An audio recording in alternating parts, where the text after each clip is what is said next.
మంగళగిరి మండలం కొరగల్లు గ్రామ పరిధిలో గల అమృత యూనివర్సిటీలో విద్యార్థి ఆత్మహత్య చేసుకుంది. వర్సిటీలో రాజమండ్రికి చెందిన శశాంక్ బీటెక్ సిఈసి 2వ సంవత్సరం చదువుతున్నాడు. విద్యార్థి హాస్టల్ రూమ్లో బుధవారం ఉరివేసుకుని ఆత్మహత్యకు పాల్పడ్డాడు. శశాంక్ ఫస్ట్ సెమిస్టర్లో గ్రేడ్ 1 రాగా సెకండ్ సెమిస్టర్లో గ్రేడ్ 2గా రావడంతో మనస్తాపానికి గురై ఆత్మహత్యకు పాల్పడినట్లు భావిస్తున్నట్లు చెప్పారు. మార్కులు తగ్గినట్లు కుటుంబీకులకు శశాంక్ ఫోన్ చేసి కూడా బాధపడినట్లు అన్న విషయాన్ని తెలిపారు. విద్యార్థి తల్లిదండ్రులు కాలేజీ యాజమాన్యం ఫిర్యాదు మేరకు కేసు నమోదు చేశారు పోలీసులు. ఇదిలా ఉండగా ఫీజు విషయమై ఆత్మహత్య చేసుకున్నట్లు సమాచారం.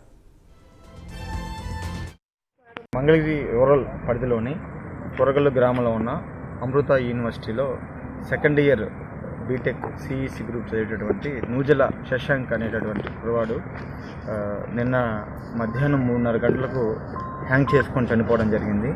దీంట్లో ప్రాథమిక దర్యాప్తుకు కానీ సంఘటనా స్థలాన్ని బట్టి కానీ అదేవిధంగా వాళ్ళ పేరెంట్స్తో మాట్లాడిన బట్టి ప్రస్తుతం ఆ పిల్లవాడు ఫస్ట్ ఇయర్లో ఫస్ట్ సెమిస్టర్లో గ్రేడ్ 1, సెకండ్ సెమిస్టర్ రిజల్ట్స్ మొన్న 13వ తారీఖు వచ్చాయి.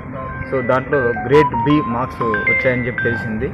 ఈ విషయంపై నా మార్క్స్ తగ్గే గ్రేడ్ బి వచ్చిందని చెప్పి తను వాళ్ళ పేరెంట్స్ కూడా కాల్ చేసి తెలియపరిచి కొంచెం బాధపడ్డట్టుగా వాళ్ళ పేరెంట్స్ తెలియపరిచారు. ఈ విషయంపై తన రూమ్లో ఉన్నటువంటి రిమైనింగ్ 3 బ్యాచ్మెంట్స్తో కూడా అదే మాట చెప్పి బాధపడుతూ ఉంటాడని చెప్పి అన్నారు. సో దీనికి సంబంధించి ఫర్దర్ ఇన్వెస్టిగేషన్లో భాగంగా అది తీసుకోవాల్సిన జాగ్రత్త తీసుకున్నారా లేదా అనేది తల్లిదండ్రుల యొక్క పిల్లోడు ఎవరైతే తల్లిదండ్రులు ఉన్నారో వాళ్ళు రైజ్ చేసినటువంటి ఎలిగేషన్స్ ఇష్యూ కూడా మేము ఫర్దర్గా తెలియపరిచి దాంట్లో భాగంగా ఆల్ డిపార్ట్మెంట్స్కి మేము క్వశ్చన్ చేసి నామ్స్ ప్రకారం ఉందా లేదా, వాళ్ళు తీసుకోవాల్సిన ప్రికాషన్ తీసుకున్నారా లేదా, దీంట్లో ఏమైనా పొరపాట్లు ఉన్నాయా అనేది కూడా నిశ్చితంగా పరిశీలించి ఉన్నతాధికారుల ఆదేశాల మేరకు ముందుకు.